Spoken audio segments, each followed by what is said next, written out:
Ուղիղ եթերում ենք աշխատում, պարոն Դալակյան, զուտ մանրամասնելու համար հաշվարկային ֆայլի հետ կապված ուշացման խնդիր է եղել, պարզաբանեք նախ ինչ ֆայլ է մեզ դիտողների համար եւ ըստ ձեզ ուշացումը ինչով է պայմանավորված։ Շատ լավ, այդ ֆայլերը դե բոլոր նմանատիպ գործերով կան, այսինքն դատախազությունը իր հաշվարկանում է որոշակի Excel ֆայլերի միջոցով, որոնք տարբեր գործերով այս կամ այն փուլում տրամադրվում են եւ դատարանին եւ պատասխանող կողմին։ Այս պարագայում մենք այդ հարցը բարձրացրեցինք նախորդ դատական նիստին, մարտի 7-ին կայացած եւ այդ ժամանակ հենց քննարկումը տեղի ունեցավ, դատական նիստին ներկա եք եւ դատախազության ներկայացուցիչը խոստացավ 1 շաբաթում տրամադրել, մենք խնդրեցինք իհարկե 1 ամիս ժամկետ դրանց անօթանալու եւ հարցեր ձևակերպելու համար, բայց դատարանը տրամադրեց 2 շաբաթյա ժամկետ եւ այդ հաշվարկով նշանակեց այսօր դատական նիստ, ավելի ճիշտ 3 դատական նիստ, այսօր ապրիլի 3-ին եւ 4-ին։ Մենք դա ստացել ենք մարտի 20-ին փոստային առաքմամբ, այսինքն, չգիտեմ, ինչ գործընթացների արդյունքում ամեն դեպքում դատախազությունը մի փոքր ավելի ուշ էր ուղարկվել մեզ, քան խոստացել էին եւ հաստատի մոտ 1 շաբաթ ժամանակ ենք ունեցել ծանոթանալու համար, այդ պատճառով միջնորդեցինք հետաձգել բոլոր 3 դատական նիստերը։ Դատարանը բավարարեց մասնակի, այսինքն երկուսը հետաձգեց, բայց ամսի 4-ի դատական նիստը չհետաձգեց, որը դարձյալ բավարար չէ, հավանում։ Այո, ըստ մենք միայն շատ ընդհանուր հարցեր կարող ենք ձևակերպել, տեսնենք ամսի 4-ին, այսինքն կփորձենք։ Պարոն Դալակյան, ձեր խոսքում նշեցիք նաև հայցվոր կողմի առաջարկությամբ դատական նիստերը այսպես ձգձգելու, հետաձգելու միջնորդությունների միտում տեսնում եք այս պրակտիկայում։ Ես հավելեմ էլի, մինչ նախորդ դատական նիստը շատ ակնհայտ էր, որ հայցվորի կողմից անընդհատ ձգձգվում է նիստը, նախորդ դատական նիստից սկսած կարծես դատարանն էլ ինքը շահագրգռություն ունի շատ արագ նիստեր նշանակելու, ինչով եք բացատրում սա։ Տեսեք, դա հիմնականում անցած տարվա ընթացքում մենք մի շարք առանձին գրություններով դատախազությանը հայտնել ենք տարբեր գործարքների, գույքի վերաբերյալ մեր դիրքորոշումները, որոնք մեր կարծիքով շատ ամուր հիմքեր են վերահաշվարկներ կատարելու եւ հայցի պահանջը առնվազն էապես նվազեցնելու, եթե ոչ ամբողջությամբ հայցից հրաժարվելու համար։ Եվ մի քանի դատական նիստեր հետաձգվել էին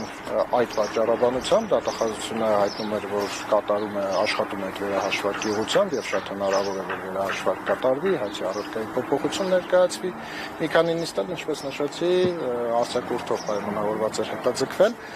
Եվ մենք սպասում էինք այդ վերահաշվարկին եւ հայցի առարկայի փոփոխությանը, բայց նախորդ դատական նիստին պարզ դարձավ, որ պարզապես դատախազության հայցվորի ներկայացուցիչը հայտարարեց, որ չունեն որևէ վերահաշվարկ եւ նման դիրքորոշում չունեն, չգիտենք ինչ պատճառով, որովհետեւ մենք պնդում ենք, որ մեր ներկայացրած տվյալները առավել քան բավարար են այդ վերահաշվարկը կատարելու համար,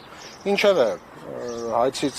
չեն հրաժարվում, առարկան չեն պակասացնում, մենք արդեն այդ բոլոր դիրքորոշումները կներկայացնենք դատարանին դատավարության հետագա փուլերում։ Հայցվորի ներկայացուցիչը նախորդ դատական նիստում ասաց, որ Excel ֆայլը, որը ձեզ արդեն տրամադրվել է, այդտեղ հաշվարկները արված են հայցի վերանայման մասով էլ եւ ծանոթանալիս դուք արդեն կհասկանաք ինչի մասին է խոսքը։ Թեկուզ լուծիկ եք ծանոթացել, բայց նախնական ունեք դիտարկումներ։ Տեսեք, հաշվարկները իհարկե ամեն գործարքի մասով իրենց գնահատականները կան, ապօրինի ծագում ունեցող, օրինական ծագում ունեցող, բայց մեր առարկությունները եւ դիրքորոշումները, որոնք մենք ներկայացրել ենք դատախազությանը, շատ ավելի ընդհանրական են եւ հիմնավորապես կարող են փոխել այդ հաշվարկը եւ մեկ օրինակ բերեմ, մենք նախորդ դատական նիստերից մեկում ներկայացրել են գործիվարույթը կասեցնելու վերաբերյալ միջնորդություն, որովհետև եւ դա հրապարակվել է, սրա մասին կարող եմ իհարկե հիմա խոսել, որովհետև մեծ ծավալի գնահատականներից մեկի հիմքում, ապօրինի ծագում ունեցող գույք որակված գնահատականի հիմքում ընկած էր Հայ-Էկոնոմ բանկի կողմից տրված քաղվածք, որը իրականությունը չէր համապատասխանում, այսինքն այդ քաղվածքը ցույց էր տալիս, որ ընկերություններից մեկի բանկային հաշվով որևէ շրջանառություն չի եղել տարիների ընթացքում, բայց մենք ունենք պահպանված բնօրինակ անդորագրեր հենց Հայ-Էկոնոմ բանկի, որոնք ցույց էին տալիս շատ խոշոր չափի շրջանառություններ այդ բանկային հաշվով։ եւ այդ բարերևույթ կեղծ քաղվածքի վրա հիմնվելով դատախազությունը ապօրինի է որակել 2001-ից, եթե չեմ սխալվում, 2004 թվականներին ստացված շուրջ 4 միլիարդ դրամի եկամուտ շահութաբաժինների եւ բաժնեմասի օտարման արդյունքում ստացված եկամուտ շուրջ 4 միլիարդ դրամի եւ հասկանալի է, որ 4 միլիարդ դրամից բխող հետագա եկամուտներն էլ, գույքի ձեռքբերումներն էլ էլի գնահատվել են ապօրինի հետագա տարիների ընթացքում։ Նաև արժեքի մեծացում է եղել։ Բնականաբար։ Հիմա մենք սա ենք ասում եւ այդ միջնորդությամբ էլ ենք դա ասում, այդ փաստերի վերաբերյալ մենք հանցագործության մասին հաղորդում ենք ներկայացրել եւ նախաձեռնվել է քրեական վարույթ, ինչ այժմ ընթանում է, որևէ արդյունքի դեռ չի հանգել, դա էլ է շատ դանդաղ ընթանում, բայց ամեն դեպքում այդ քրեական վարույթը կա։ Մենք այդ հիմքով միջնորդել էինք կասեցնել, որովհետև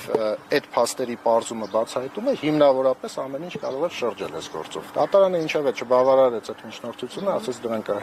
կանդրադառնանք դատավարության հետագա փուլերում, բայց սա որպես օրինակ բերեցի, որպեսզի պարզ լինի, որ մեր ներկայացրած փաստարկները, տվյալները ոչ թե կոնկրետ 1 կամ 2 գործարքի վերաբերյալ են, այլ այսպես հիմնավորապես կարող են փոխել ամբողջ այդ հաշվարկը եւ ամբողջ